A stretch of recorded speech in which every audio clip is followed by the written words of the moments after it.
అలాగే senior advocate గోచాల Srinivas గారు మనకి ఎలక్షన్ కమిషన్ ఎంతో ఖర్చు పెట్టి ప్రయాసలు వచ్చి ప్రజాధనాన్ని వినియోగించి మనకి ఇక్కడ ఎలక్షన్స్ అనేవి నిర్వహించడం జరుగుతుంది. ఎలక్షన్స్ నిర్వహించిన తర్వాత ఒక్కొక్కరికి అధికారం కొన్నిసార్లు వస్తుంది, కొన్నిసార్లు రాదు. కానీ ఏ నియోజకవర్గానికి సంబంధించి ఆ నియోజకవర్గానికి ఆ ప్రజల తరపున వారు మాట్లాడాల్సిన అవసరం ఉంటుంది. దానికోసమే ప్రజలు వారికి ఓటు వేసి వారిని సభల వరకు పంపిస్తారు. కానీ ఇప్పుడు దానిని మాకు హోదా లేదు అనే ఒకే ఒక్క దానితో మేము ప్రజల వైపు నుంచి మేము మాట్లాడడం, బయట నుండి మేము మాట్లాడతాము అనేది ఎంతవరకు సమంజసం అంటారు? ఇక్కడ ప్రజాధనానికి విలువ లేదు, ప్రజా తీర్పుకు విలువ లేదు. ఎలా చూడొచ్చు అంటారు?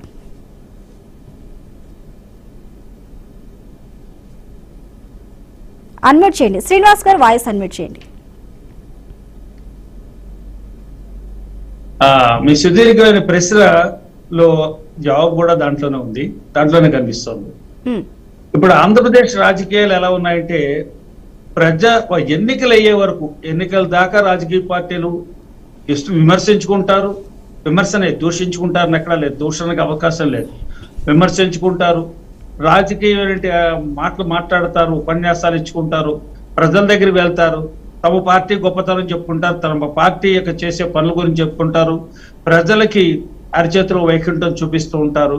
ఎన్నికలు అయిపోయిన తర్వాత శాసనసభ వేదిక మీద రాష్ట్రంలో పరిపాలన సాగడం ఎలాగా, రాష్ట్ర అభివృద్ధి ఎలాగా, రాష్ట్ర ప్రజల యొక్క బాధలు లేదా ఈ అభివృద్ధి విషయంలో వాళ్ళు ఎలాగ ప్రజల్ని మమేకం చేయాలి, ప్రజల్ని దాంట్లో పార్టీ చేయాలి అన్న దాని మీద ఎక్కువ ఆలోచన జరగాలి సభా వేదిక మీద. కానీ దురదృష్టవశాత్తు ఆంధ్రప్రదేశ్ విభజన జరిగినప్పటి నుంచి అంతకు ముందే కొనసాగిందో అదే కొనసాగుతుంది, దానికి భిన్నంగా ఏం కొనసాగట్లే. రాజశేఖర రెడ్డి గారు ముఖ్యమంత్రిగా ఉండగా అప్పుడు కూడా ఇటువంటి విమర్శలే వచ్చాయి. నేను నీ గురించి మాట్లాడానంటే నేను పుట్టకుండా ఉంటే బాగుండును అని రాజశేఖర రెడ్డి గారు చీఫ్ మినిస్టర్గా ఉండగా ప్రతిపక్ష నాయకుడిని ఆ విధంగా వ్యాఖ్యానించడం, ఆయన కిన్నుడవడం, బాధపడడం చాలా చూస్తే ప్రజలు మర్చిపోరు. ఇప్పుడు నేను ఎలా గుర్తుపెట్టుకున్నాను అలాగే గుర్తుపెట్టుకుంటారు వాళ్ళందరూ. వాళ్ళకి అవకాశం రాక ఎక్కడ పంచుకోరు, అంతే తేడా. మనం పంచుకుంటున్నాం ఇక్కడ. అలాగే జగన్మోహన్ రెడ్డి గారు అధికారంలోకి వచ్చిన తర్వాత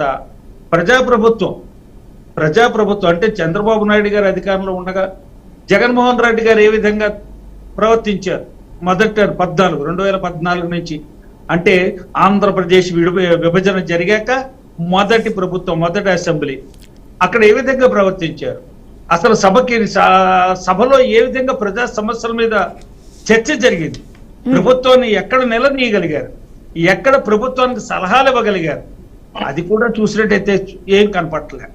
ప్రతిపక్ష హోదా ఉండి కూడా ఆయన ఏ విధమైన బాధ్యత నిర్వర్తించారు.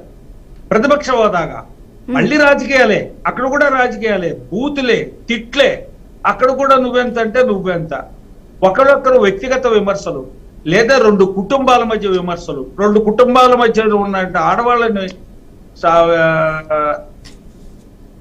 సందర్భం లేకుండా ప్రస్తావించడాలు, ఇవన్నీ కూడా ప్రజలు చూశారు.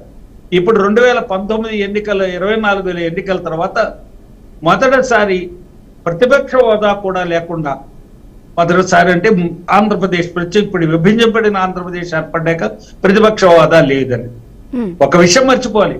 ఎన్నికల కమిషన్ ని ఎన్నికలు జరిపించమని రాష్ట్రపతి ఆదేశించడం వలన రాజ్యాంగబద్ధంగా రిప్రజెంటేషన్ ఆఫ్ పీపుల్స్ యాక్ట్ ప్రకారంగా ప్రతి రాష్ట్రంలో ఎన్నికలు జరిపిస్తాయి. అదంతా ప్రజాధనం ఖర్చు పెట్టే. ప్రజాస్వామ్యం పటిష్టంగా ఉండాలంటే శాసన వ్యవస్థ 3 వ్యవస్థలు ఉన్నాయి రాజ్యాంగ, శాసన వ్యవస్థ, తర్వాత ఎగ్జిక్యూటివ్ వ్యవస్థ, జ్యుడిషియరీ, ఈ 3 పటిష్టంగా సాగాలని. కాబట్టి దాంట్లో భాగంగానే ఈవేళ శాసనసభ నడుస్తుంది. అక్కడ ప్రభుత్వం, ప్రతిపక్షం, అధికార పక్షం లేదా ఇటువంటి పక్షాలుగా విభజించుకుని మాట్లాడుకోవడం అంత శ్రేయస్కరం కాదు, ప్రజాస్వామ్యానికి శ్రేయస్కరం కాదు. ఈవేళ నాకు అనుమానంగా ఉంది. నిజమే, ఒక న్యాయవాదిగా, ఒక సామాన్య ప్రజలుగా ఆయనకి ప్రతిపక్షవాదం ఇచ్చేస్తే ఏం పోయింది? అది కూడా ఒక ప్రశ్న ఉంది, అందరికీ ఉంది. ఆయనకు ప్రతిపక్షవాదం ఇచ్చేస్తే పోయింది. 11 మంది సభ్యులు ఉన్నారు, 3 సభ్యులు ఉన్నాయి, ఇచ్చేద్దాం పోని. ప్రభుత్వ పక్షం ఒకటి, ప్రతిపక్షం ఒకటి అని ఒకసారి తగాదాన్ని పరిష్కరించుకోవడం కోసం ప్రతిపక్షవాదం వచ్చేస్తే అయింది. రెండో విషయం అండి, ప్రతిపక్ష రాజ్యాంగబద్ధంగా శాసనసభ ఏర్పడిన తర్వాత శాసనసభ్యులు శాసనసభలో స్పీకర్ ద్వారా ప్రమాణ స్వీకారం చేసిన విధానం ఏమిటి? ప్రమాణ స్వీకారం చేశారు. అక్కడ ప్రమాణ స్వీకారంలో వాళ్ళ యొక్క విద్యుత్ ధర్మం బాధ్యత నిర్వర్తిస్తాను అని చెప్పి ప్రమాణం చేశారు. ప్రమాణానికి అతీతంగా ప్రవర్తించడం సబబు కాదు. ప్రజలు వీక్షిస్తున్నారు, ప్రజలకు ఇవన్నీ తెలియవు, నిజంగా చాలా తెలియవు, మర్చిపోయారు. స్వతంత్రం వచ్చిన కొత్తలో అందరికన్నా ఎక్కువ బాగా మాట్లాడేవారు సామాన్య ప్రజలు. రాజ్యాంగం గురించి, ప్రజాస్వామ్యం గురించి, స్వతంత్ర ప్రతిపత్తి గల ప్రజాస్వామ్యం, గణతంత్ర ప్రజాస్వామ్యం గురించి సామాన్య మనుషులు మాట్లాడుకోవడం నాకు గుర్తుంది. ఇవాళ విద్యావంతులు కూడా మాట్లాడుకోవట్లే, వాళ్ళు కూడా తెలిసి చావట్లే, వాళ్ళు కూడా అర్థమై చావట్లే. రాజకీయాలంటే రాజకీయ పార్టీలు, శాసనసభ అంటే రాజకీయ పార్టీలు, ఎన్నికలు నియోజకవర్గం, జిల్లా, గ్రామాల తాలూకాలో గ్రూపులు, ఇదే రాజకీయాలు. శాసనసభలో కూడా అవే రాజకీయాలు. తొడలు తరుచుకోవడాలు, నీకు దమ్ముందా బయటికి రా చూసుకుందాం, ఇవే మాటలు. అక్కడ ఏమిటంటే వీళ్ళకి ఇమ్యూనిటీ, శాసనసభ ఇమ్యూనిటీ ఉంది. అక్కడ ఏం మాట్లాడినా, అక్కడ ఎలా ప్రవర్తించినా వాళ్ళ మీద ఏ రకమైనటువంటి భారతీయ శిక్షా స్మృతి యొక్క చట్టం యొక్క ప్రొవిజన్స్ ఏం వాడకూడదు. వాళ్ళ యొక్క తీరుతెన్నుల మీద ఎక్కడ ఛాలెంజ్ చేయకూడదు, ఎక్కడ ఆక్షేపించకూడదు, ఏ కేసులు పెట్టకూడదు. అలా జరుగుతుంటే అనేక తీర్పులు చూసాం. సభా వ్యవహారాల్లో జరిగేటువంటి అనేక విషయాల మీద న్యాయస్థానాలు ఏ విధంగా తీర్పులు ఇచ్చాయో, ఇక్కడ 11 మందో ఎంతమందో నెగ్గారు. వారిని ఎమ్మెల్యేయో, ఒక రాజకీయ పార్టీకి ఒక నేతగానో, లేదా వాళ్ళకి శాసనసభ పార్టీ ఉంది కదా, లెజిస్లేటివ్ పార్టీ 11 మంది ఆయన నాయకుడిగా ఎన్నుకున్నారు. ఆయన ప్రతిపక్ష హోదా ఇచ్చామో లేదో పక్కన పెడదాం. ఆయన నిజంగా వైఎస్ఆర్సీపీకి నాయకుడే, వైఎస్ఆర్సీపీ శాసనసభ పక్ష నాయకుడే, అంగీకరిద్దాం, నేను కూడా అంగీకరిస్తున్నా. కానీ ఆయన ప్రవర్తించే తీరు బాగలేదు. ఎందుకంటే మీరు ప్రమాణం చేశారు, మీరు ప్రమాణం చేసి శాసనసభలో అడుగు పెట్టాలి. మిమ్మల్ని ఎన్నుకున్న ప్రజాప్రతినిధుల యొక్క వాయిస్ కట్ చేస్తారు. మీరు you have to speak on behalf of the people of that particular constituency in assembly. ప్రభుత్వ విధానాన్ని మీరు తప్పు పట్టాల్సి అక్కడ పట్టండి, బయట కాదు, ప్రెస్ మీటింగ్ కాదు. మీకు జవాబు చెప్తారు.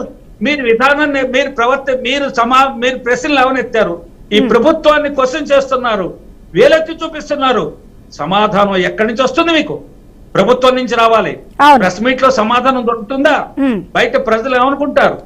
ప్రజలు మిమ్మల్ని అదే మన బాధలు చెప్తాడని మన ప్రజాప్రతినిధిగా మనం ఎన్నుకుంటే ఈయన హౌస్ కే వెళ్ళట్లేదు, అసెంబ్లీకే వెళ్ళట్లేదు. కాబట్టి ఈ రకంగా ప్రవర్తించడం ప్రజాస్వామ్య విలువల్ని కాలరాయడమే. ఓకే శ్రీనివాస్, ప్రజాప్రతినిధి